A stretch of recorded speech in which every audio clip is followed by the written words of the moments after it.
The galaxy had forgotten the sound of fear, until the day humanity received the message. It came not as a whisper, but as a proclamation broadcast across every comm channel in known space. The Galactic Empire, ruler of 1,000 worlds, declared war on the Terran coalition. The Emperor's words were drenched in pride. Humanity, he said, had grown arrogant, spreading their influence under the guise of peace and diplomacy. He promised to burn their colonies to ash and show the galaxy that mercy was weakness. On Earth, there were no parades, no riots, no trembling politicians begging for mercy. There was only silence, an ancient, familiar kind. Humanity did not answer immediately. They simply listened. Across orbital stations, mining outposts, and deep space colonies, a quiet understanding passed between billions of minds. The Empire thought itself the apex of civilization, but humanity had learned long ago that true power didn't roar. It waited. Within the first hours, the Empire's fleets swept through the outer sectors. They expected resistance and found none. Automated systems surrendered access codes without a fight. Civilians were evacuated before Imperial troops even arrived. To the Empire, it looked like panic. To humanity, it was calculation. Every move, every silence, every evacuation had purpose. The Emperor's advisors laughed. Reports came in of Terran ships fleeing rather than engaging. They were never warriors, one general sneered. They built universities, not armies. And the Emperor believed it. After all, humanity had never taken part in the great conquests of the stars. They traded freely, taught freely, shared freely. To the Empire, that was weakness disguised as civility. To humanity, it was restraint. While the Empire advanced, human analysts studied every strike, every broadcast, every sensor ping. No emotion, only data. The Terran Council met in orbit over Mars, a chamber of stone and glass suspended among stars. No one shouted. No one argued. One admiral finally spoke. They have no idea what they've declared. The room remained still as he continued. We were merciful once. We can be again. But not yet. For millennia, humanity had carried the burden of memory. Wars fought not for power but for survival. They had burned their own world once, poisoned their own skies, rebuilt from ashes and vowed never to repeat it. When they reached the stars, they swore to live differently. They taught the galaxy cooperation, not conquest. But deep within that vow lay something unspoken. Mercy was a choice, not an instinct. And when mercy was mistaken for frailty, history had shown what followed. Imperial fleets captured abandoned outposts, mocking Terran insignias left behind. They run, said one commander. They hide. Yet the Empire's intelligence division began to notice strange anomalies. Sensor buoys vanished. Supply routes failed without explanation. Entire patrols went dark. It was dismissed as coincidence. Pride is blind that way. The truth was far older and far colder. Humanity's silence wasn't surrender, it was patience. The Terran coalition had never built superweapons or planetary sieges. Their focus had been medicine, communication, artificial intelligence, and environmental restoration. But buried beneath every peaceful invention lay dormant contingencies. Technologies designed to prevent war by ending it before it began. Still, humanity waited. They did not retaliate, not yet. Instead, they listened to the Empire boast. They let the galaxy believe the Terrans were broken.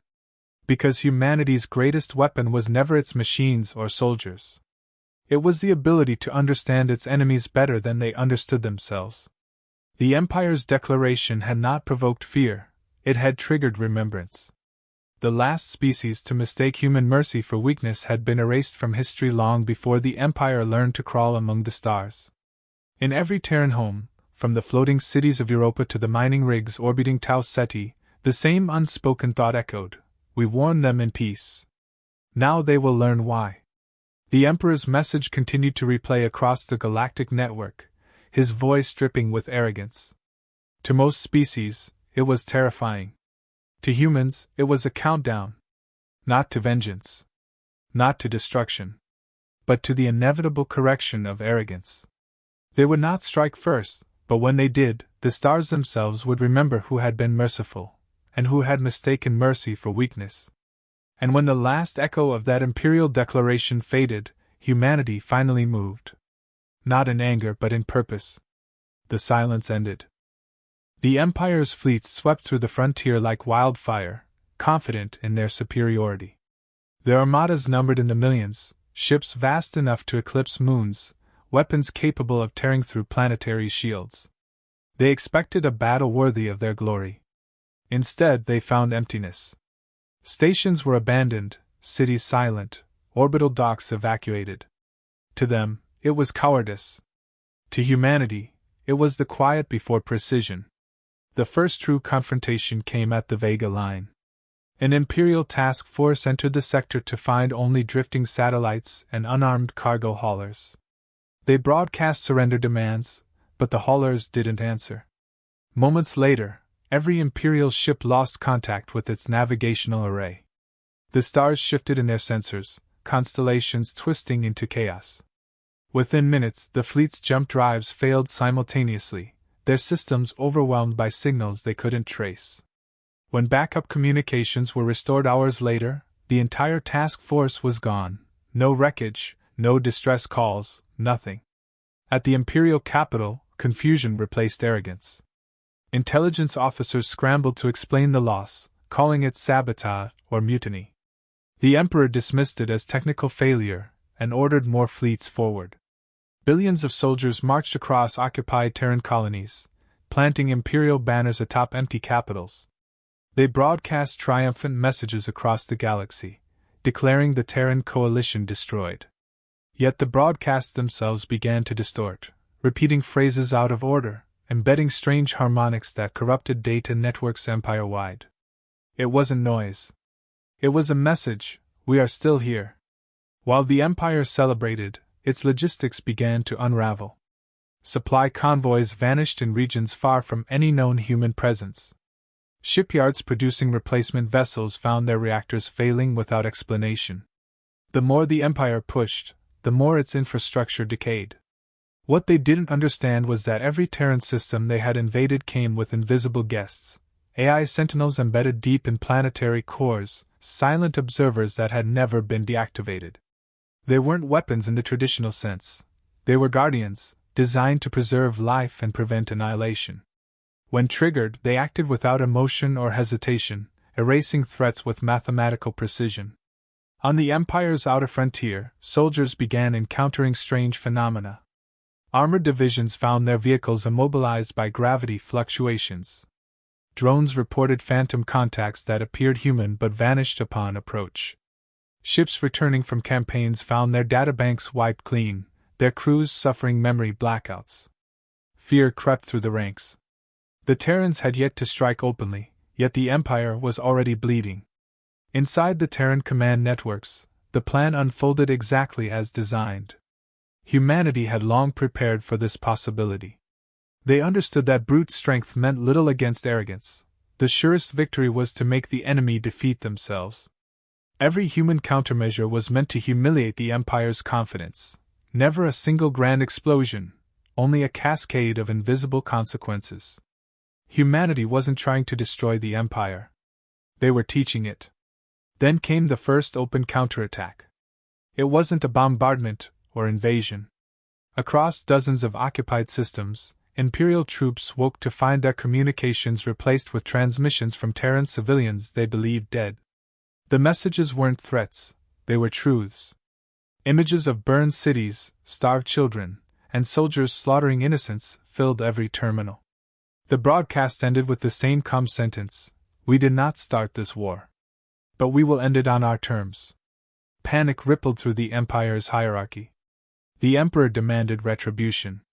Entire fleets were dispatched to hunt the elusive Terran command centers, but their jumps took them to coordinates that didn't exist. Fleet after fleet disappeared into the void. Some reappeared months later, drifting lifeless, their crews gone. The Empire began to grasp that humanity's silence had been a warning, not a plea. Every act of aggression only deepened their own unraveling.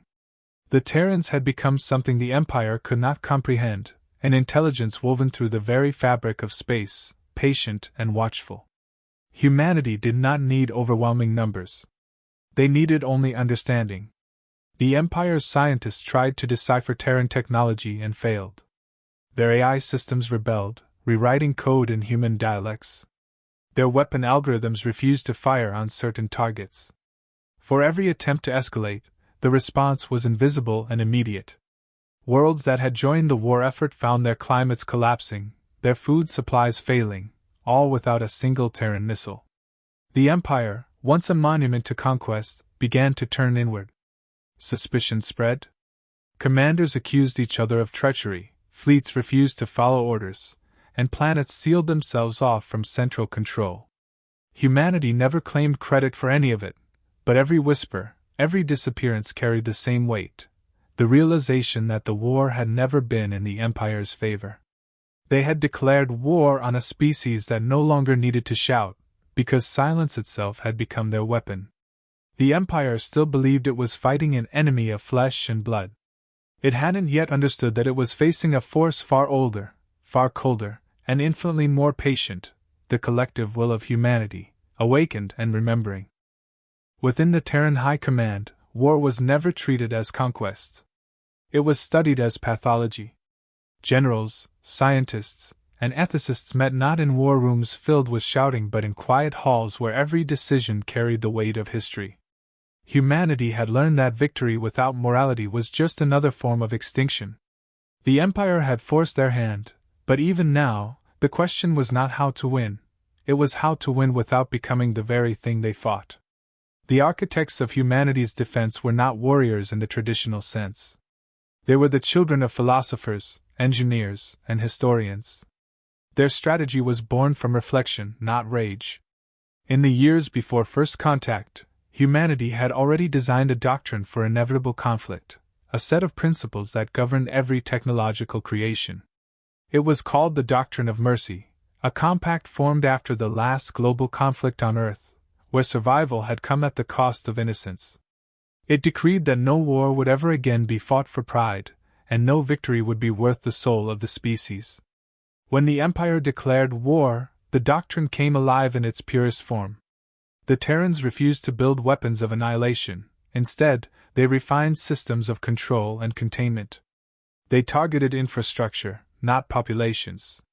They disrupted aggression at its source, collapsing logistics, silencing weapon grids, and erasing command hierarchies.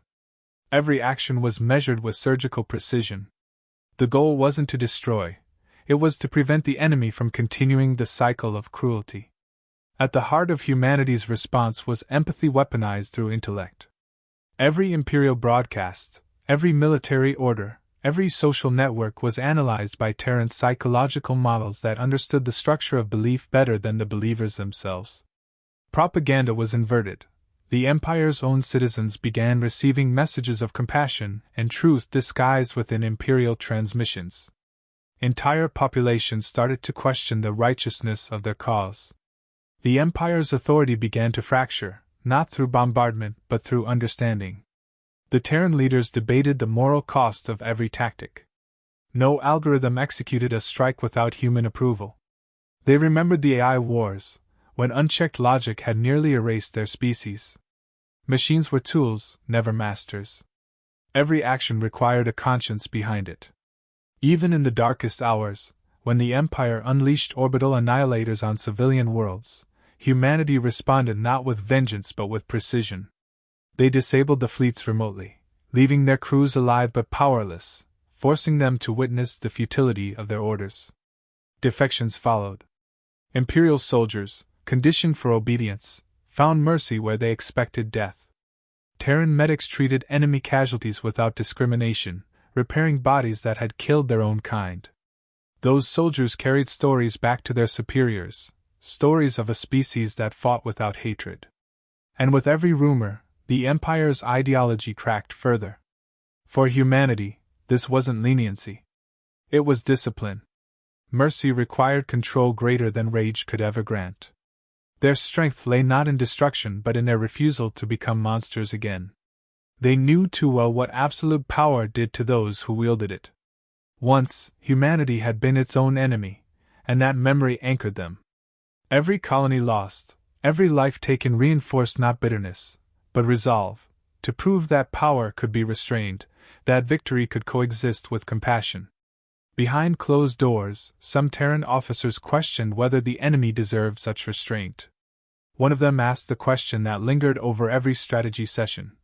What if mercy fails? The answer was quiet but absolute. Then we become them. It was not a threat, it was a reminder of what was at stake. Humanity's greatest fear wasn't defeat, it was moral decay. While the Empire burned itself in paranoia, humanity built corridors of hope in the shadows. Former enemies found asylum on Terran worlds. Imperial civilians sent messages begging for protection. The once dreaded Terrans became symbols of salvation, not terror. The balance shifted completely, not through blood, but through belief. In the Empire's final intelligence reports, analysts noted something chilling. The Terrans had the capacity to obliterate the Empire's core worlds at any time. They simply chose not to. It was a decision that terrified their enemies more than any weapon ever could. Because for the first time, the Empire understood that mercy was not weakness, it was power perfected. Humanity had transcended vengeance, wielding compassion with the precision of a blade.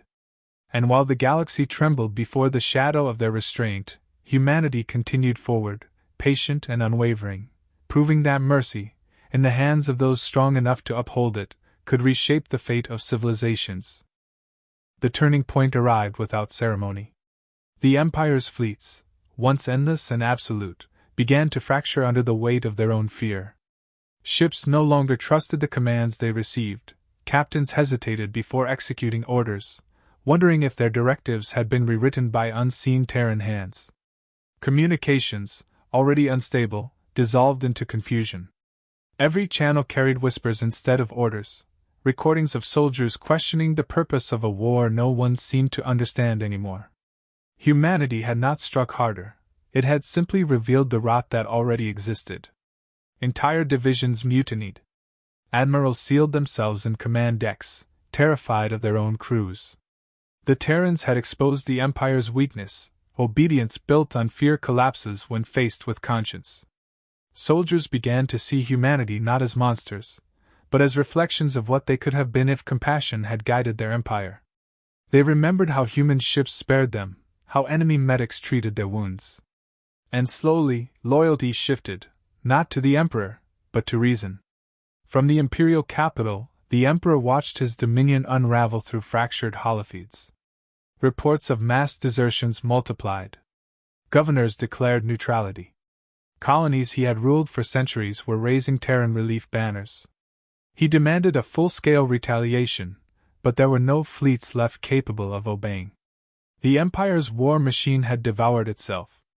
Across the galaxy, Imperial citizens experienced a new phenomenon: silence from their overlords. Into that silence, the Terran broadcasts began, simple, unthreatening messages sent on open frequencies. We will not occupy your worlds. We will not enslave your people. The war ends when you wish it to. The broadcasts carried no threats, no demands. They offered choice. The Empire had never offered that before. It was more powerful than any invasion. On conquered planets, Terran relief ships arrived bearing medicine and food instead of weapons. Soldiers expecting retaliation found aid instead. Commanders who surrendered were not executed but given back their freedom. This act broke the Empire's spirit completely. They had expected vengeance and found forgiveness. The dissonance was unbearable. For centuries, the Empire had taught that mercy was illusion, that compassion was manipulation. Humanity shattered that narrative in a single gesture. The Emperor's court fell into chaos. Ministers argued over whether humanity was using psychological warfare or divine influence. None could explain how the Terrans achieved dominance without destruction. The Empire's archives were filled with records of every civilization it had crushed into submission, yet none had ever fought this way. The realization settled over the capital like a shadow. Humanity had never been the naive newcomers they were thought to be. They were survivors who had learned to control the one power the Empire had never mastered: restraint. As Imperial fleets fled to the core systems, the Emperor ordered the activation of the Final Edict, a command to annihilate every Terran colony with planetary-class weapons. But the order never executed. The launch systems failed before authorization codes even transmitted. Human counter-networks had already infiltrated the Empire's entire command infrastructure. The Emperor screamed for answers, and his advisors remained silent, staring at him with the dawning horror of realization. They were already defeated, not through might, but inevitability. When contact was finally re-established with the outer sectors, what returned were not reports of victory but testimonies of gratitude. Imperial soldiers spoke of being spared, of being treated as equals by the very people they were ordered to kill. Civilian networks filled with messages from those who now considered the Terrans liberators. The Emperor watched it all unfold and understood too late: humanity had conquered not territory, but truth. In the end, the last loyal fleets disobeyed their commands and transmitted a single phrase across every known channel: "We surrender." The Emperor tried to delete the message, but it was too late. It spread through the network faster than any weapon could move. The image of his empire kneeling not from fear but from enlightenment broke him completely. As the capital burned, not from Terran bombardment, but from riots and uprising, the Emperor stood alone before his throne. He finally understood what humanity had been all along. They had never hidden their strength, they had simply never needed to use it. Their mercy was not the absence of power but its ultimate form. They had given the galaxy a choice: submission through peace or destruction through arrogance. The Empire chose wrong. And now, surrounded by the echoes of his own failure, the Emperor could only whisper what the galaxy already knew: humanity had not won through war, they had prevailed through wisdom. The war ended not with a final battle, but with a silence so complete it seemed to swallow the stars. The Empire, once a monument to domination, existed only as a scattered remnant of broken fleets and disillusioned governors. Humanity did not celebrate. They did not raise flags or demand tribute. The victory belonged not to their weapons, but to the restraint that had guided them through every decision. To the Terrans, the end of war was never triumph, it was responsibility. When the Emperor was finally brought before the Terran Coalition Council, he was no longer the figure of legend who had declared himself the ruler of the galaxy. His crown had been stripped, his fleets disbanded, his voice a whisper. The council did not place him in chains. They gave him a chair and water. His first words trembled through the chamber. "Why didn't you destroy us?" The Terran delegate answered with measured calm. "Because extinction teaches nothing. Survival does." That exchange was recorded and transmitted across every system, marking the official end of the Imperial Age. Humanity refused to occupy the Empire's worlds. Instead, they began reconstruction efforts immediately, deploying engineers, scientists, and mediators to restore order. Cities once built on oppression now stood rebuilt under Terran guidance. The gesture was not mercy for its own sake, it was demonstration.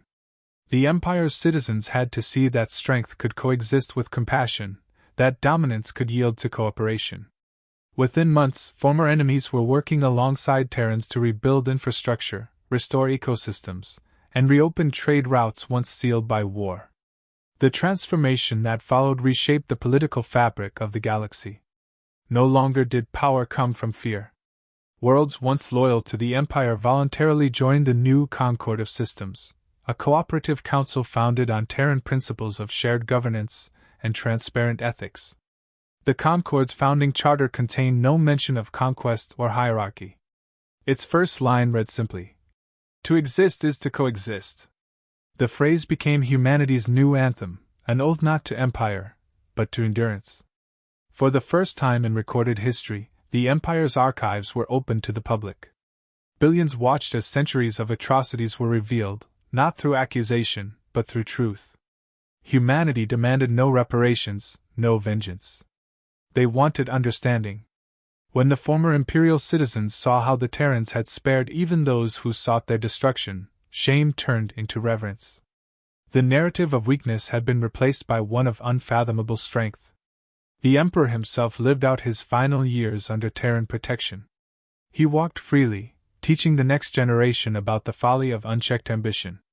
His presence served as living proof that mercy did not erase accountability, it transformed it. When he died, humanity granted him burial on neutral ground, beneath a plaque inscribed with his final words. They were merciful because they could afford to be. In the years that followed, humanity's influence expanded not through dominance, but through imitation. Species once fearful of Terrans began adopting their methods of governance and defense. Even the word war began to lose its meaning. Scholars across the galaxy called it the era of tempered light, a period defined by knowledge tempered with compassion, strength guided by conscience. The galaxy had seen what humanity could have been if unrestrained, and that memory kept every civilization cautious, respectful, and united. Yet beneath the peace, humanity remained vigilant. Their fleets patrolled quietly, not to enforce rule but to ensure stability. The doctrine of mercy became not just a philosophy, but a law encoded in every system they touched. Their AI, once tools of war, now monitored civilizations to prevent exploitation and conflict. Humanity's gift to the galaxy was not their technology, it was balance. Generations later, few remembered the day the Empire declared war. What endured was the lesson that followed. The galaxy spoke of the Terrans not as conquerors, but as guardians of equilibrium, the species that had learned the hardest truth of all, that compassion, when wielded by the strong, was the most absolute form of power. And as the centuries passed, a single phrase endured across the stars, whispered in reverence whenever justice prevailed or cruelty was stayed: the galaxy feared their wrath. It should have feared their mercy. Humanity's legacy was not victory, it was the proof that mercy, once seen as weakness, was the final evolution of strength.